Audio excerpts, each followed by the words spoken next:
Hello. Hello. Why diminished value claims are almost always denied first, and what that taught me. Hi, I'm Ladeja. I'm an attorney, and I work specifically with vehicle valuation disputes. That's diminished value, total loss issues that most people don't realize are even an option that they can claim or even negotiate. I want to start this channel though by being very direct with you. If you submitted a diminished value claim and the insurer denied it quickly, casually, without much explanation, that wasn't a mistake. That was the system working exactly as it was designed. And I know that because I actually didn't learn this from a textbook. I learned it by doing it, by watching how these claims are actually treated over and over again. So in this video, I want to explain why diminished value claims are denied first, and what insurers are actually responding to behind the scenes, and what I wish people understood before they ever sent that first email or letter. I didn't enter this property damage space because it was easy. I entered it because real people were coming to me confused, ignored, overwhelmed, and I realized very quickly that the biggest problem wasn't the claimant. It was the information most people were working with or not working with. Most people assume that diminished value works like this. Your car was in an accident, it's repaired, it's now worth less, so the insurer should pay the difference, right? The logic makes sense in real life, but it's not how insurers see it. Inside the claims world, diminished value is treated as something much more uncomfortable.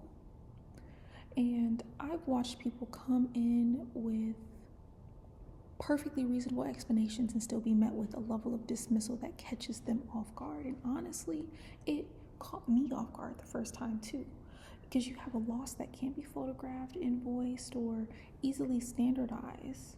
And when something can't be easily standardized, institutions respond the same way every time. They minimize it, they deny it, they delay it, not because it's imaginary, but because it's inconvenient, because it costs them money. So why are they always saying no? Here's what I've learned watching these disputes unfold. The first denial is rarely about your car. It's about testing you. Insurers deny diminished value claims first because most people don't know how to respond. They don't have organized evidence. They send emotional explanations instead of structured ones. Most people walk away after the first no. And I say that not from theory, but from watching it play out the exact same way in case after case. The first no is rarely about merit. It's about pressure testing the claimant. From the insurer's perspective, that's efficient. Saying no is free to them. So when people tell me, oh, they denied it like it was nothing, my answer usually is, yeah, that's the posture. Not because you're wrong, but because they don't yet see a reason to take you seriously. But here's the part that I want to be honest about. Because early on I thought a well-reasoned explanation will move the needle. It didn't. Not every time. What moved the needle was structure sometimes, and I only learned that by seeing how insurers responded to different types of submissions and adjusting my approach every single time. That's just how it goes. Insurers, they don't respond to fairness arguments. They don't respond to frustration, online calculators. They respond to structure. Sometimes they respond to repair documentation that actually tells a story, valuation comparisons that make sense in their framework, timelines that expose gaps in their own handling, presentations that allow an adjuster to escalate without risk. Without risk, I want to highlight that because that's going to come up. That distinction, it took me time to learn though, because as a consumer and even as an attorney, you expect logic and reason to carry weight. In this space, organization carries more weight than conviction. When you see enough of these files, you start noticing a pattern. Insurers, they treat diminished value less like a loss and more like a precedent. and precedent is something they protect aggressively. Diminished value is real. Anyone who ever traded in a vehicle knows that, but insurers treat diminished value as a precedent risk. If they acknowledge it too easily, it opens up the floodgates to more claims, more negotiation, more scrutiny, more work, more money that they do not want to give away easily. So the system resists it by default.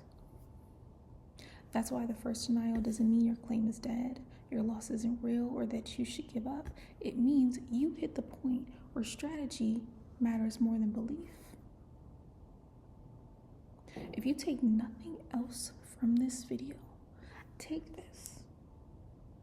A denial is not the end, or it doesn't have to be the end, but it is a signal. It's telling you how seriously you're being taken, how your evidence is landing, and whether your presentation matches the system you're dealing with. Some claims are worth pursuing, some aren't, and part of the real clarity is knowing the difference.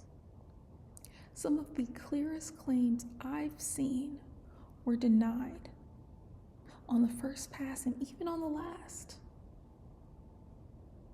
Last before other options, of course, and some claims that were weak on the facts ended up getting movement, once the evidence was framed properly. Actually, I even had a case where it was simply by the request that was enough for movement. The difference wasn't luck. It was clarity, and it was timing, and sometimes it's who you're dealing with and what state you're dealing with them in.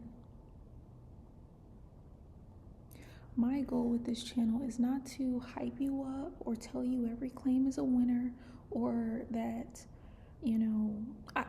I just want you to understand the terrain calmly, clearly, without false promises. If you want an objective, written look at your specific situation, what you have, what's missing, what direction actually makes sense, I offer a structured triage review. That link is below. But if not, I hope this video gave you something just as valuable, and that is context. I want to leave with this one. Insurers, they deal with claims every day. It is illegal for you not to have insurance, so they're dealing with these claims every day. Everyday people like you and me, we deal with these claims maybe once, twice in our lifetime, and that's just it. Your claim matters, and your property matters. I'll see you in the next one.